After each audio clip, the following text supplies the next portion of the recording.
Meow, meow, meow. Hey there and welcome to Art of J Mill. It has been a while since I last posted a video and I am sorry about that. I'm still trying to get all my stuff to line up and I've been mainly streaming on Twitch. So if you want to see more consistent content right now, that would be the place you want to go. So I'll leave some info, the link and everything in the description if you're interested. But today I'm going to talk about cheap alcohol markers. And why would you want to use cheap alcohol markers? If you're just starting out in art, practice makes progress, but it can really eat up your art supply budget if you're not careful. Buying cheap art supplies can be really frustrating, especially if you don't know what they're gonna do, like what the results are gonna be. You might feel like you're wasting money. But if you're learning from people on online platforms like here on YouTube or on any other thing like Skillshare or something, you might notice that a lot of people tend to go for markers like Prismacolor or Copic markers. And it's really tempting to go out and just buy those, but the cost is really expensive. And if you're just starting out, you're not really gonna know if it's something you wanna do. Like, are you sure you wanna do marker art? Are you sure that it's gonna work the way you think it's gonna work? So I'm going to try to eliminate some of that thought really quick. By using cheap markers, you'll be able to get a better feel for them. So you'll be able to test them out, see how they work, see if you like them, and you're gonna get pretty much a similar quality to what you'd get with pro markers. It's not really that big of a difference. So I'm gonna attempt to show you what the difference is in the brands, what I've found out, and I also have a variety of papers I've tried these on because the paper matters too. I think that paper and the markers have to go hand in hand, so that's just something that we're just gonna roll through. So let's get started here. First off, I want to go over these markers. I have Artist Loft, which is the marker brand that I got at Michael's. Second, I have these Azure markers from Loyal Langnickel.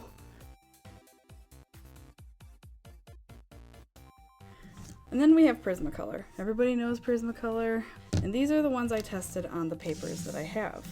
I'm also going to try to go over briefly what this guy does here, the blending marker.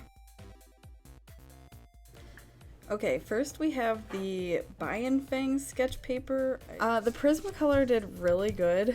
I actually really liked it, but when I first laid it down, it looked like it was soaking through. I have this board right here that I like to put under my paper sometimes, and I could see the board right through the paper. So that's how soaked it got. It actually went right through on the other side.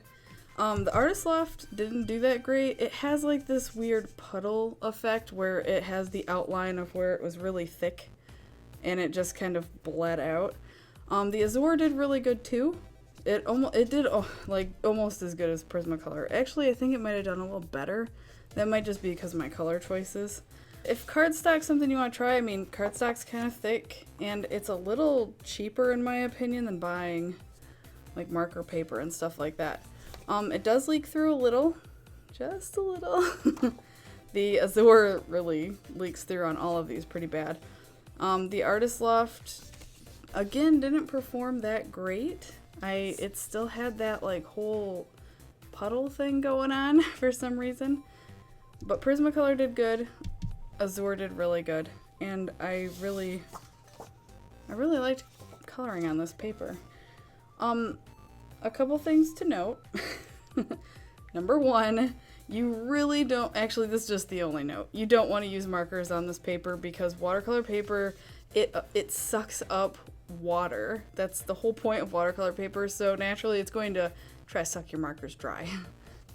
Really nice Prismacolor, really nice Azure.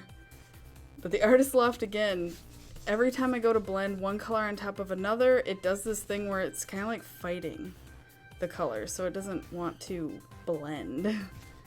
But that was this one. It's funny because for some reason the Prismacolor did not want to blend that great. Neither did the Artist Loft. But the Azure blended really well compared to Prismacolor. I don't even know what's happening here. It's just a mess. I tried a different color on this and it did not work out very well, and I was also messing with the blender marker here. But overall, the blending for this was, you know, it was okay. It wasn't super great. It was very similar to this Azure blending. I did like working on this paper a lot, and for whatever reason, this just blended horribly. The Artist Loft here did so bad. This is probably the worst one, is this Bristol paper. I feel like it had the best quality with just Prismacolor. The Azure blended okay. The Artist Loft didn't blend really good at all again. But the colors, it's probably not going to pick up good on camera, but these two here, the cheaper ones, had this, like, I don't know, it kind of faded out. The color faded out, and there's like these white little speckles where it doesn't pick up as good. But let me go through these again just to show the backs. This is the Strathmore one here. Here's the Bristol paper. You know, you still wanna use something under all of these. Here's the mixed media paper, which bled right through. The watercolor paper, barely, but I'm still impressed that it managed to soak through anyways. And here's the cardstock and the sketchbook paper, which is by far the worst. This leaks through like nothing's there. I'm gonna pick two of these colors here and try to blend them with a different color. Like maybe the Artist Loft isn't working with each other, but it might work with one of the other ones. So let me try Artist Loft with the Prismacolor. I guess I'm gonna go Poppy Red first. I don't know if these are the best colors to put together because they're so similar. Probably not. But they do look nice together. I'll give it that. Let me try the other Artist Loft one. The Crimson. Because that would make more sense, I guess. I'll just do it this way so I know where's what.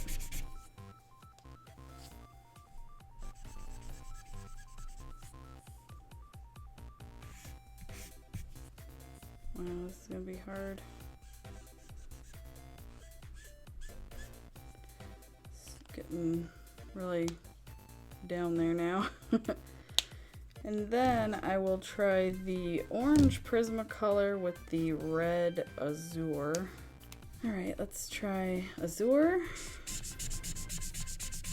Azure's red with Prismacolor's orange. Goodness.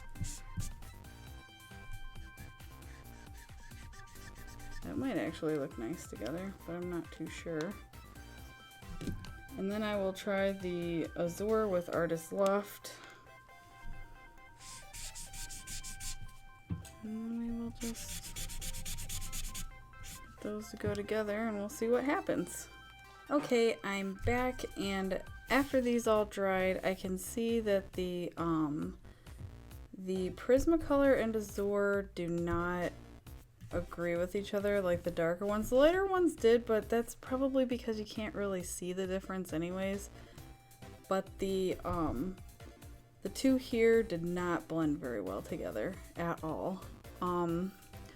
The Prismacolor and Azure did okay. I guess they didn't really blend that well together either. And the Azure and the Artist Loft didn't. I guess these markers really don't like interacting with each other. But that's, you know, I guess them's the breaks. I'm gonna get into this blender marker, the colorless blender, which a lot of people don't know how this thing works. The way I like using it, I like doing this like touch thing where you let the color kind of bleed into it from another marker, and then you can color down the color like this and let it go down. Actually, this, I guess it's because it's like orange. Wow, this one's turning out really bad. Why? let me try.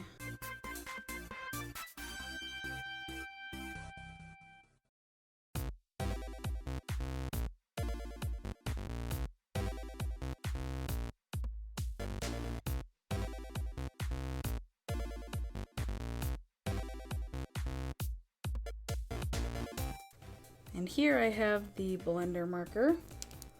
It is just a clear marker, nothing fancy. These are just markers saturated with alcohol.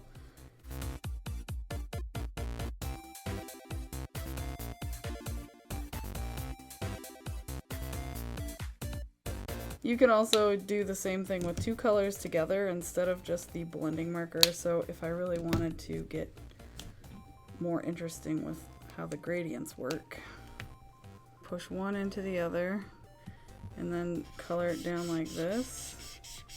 But it only worked for the very top, but that's okay because you can just take this and go over it like that. And it does kind of create this nice thing, this nice effect. But it takes a lot of practice. I don't use markers a super lot, but I know that that's how you do it. I just have to use them a lot more.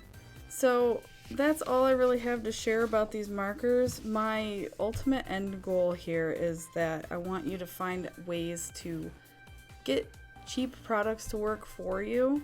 You don't have to use expensive products. When I was in college, all my teachers told me, you have to get Prismacolor, you have to get the most expensive paper, you have to have everything that's most expensive everything. And I couldn't even afford that stuff, but somehow I made it work. And I just thought that that's the way it had to be. I didn't think that I could get away with cheaper.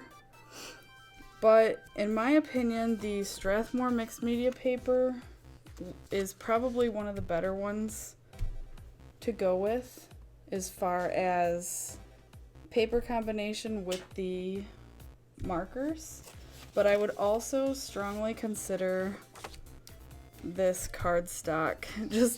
Just a white cardstock. Get a heavy cardstock, like this one's 176 GSM, and use that because it only costs $10 for a pack, I think, of 40 of this cardstock. Or 100. No, I think it was a 100 pack. I can't remember. But I'll leave links in the description for you to check them out. I encourage you to just test things. For me, the Azure markers, they were cheap and I got them on sale. But I don't know what the prices are everywhere. You're just going to have to check it out. And from what I've seen online, the Ohuhu brand, which I will also put in the description, that is a really good deal. It's 72 markers for $70. You can also get like 24 packs and stuff like that. And they are really cheap, but they provide some really decent quality. Also think about your paper though, because it looks like cheaper brands work better with cheaper paper. So it's a win-win, I guess. But anyways, that's all I have for you right now, and I hope to post more videos in the future, and I guess I will see you guys next time. Make sure you study your art, and you got this.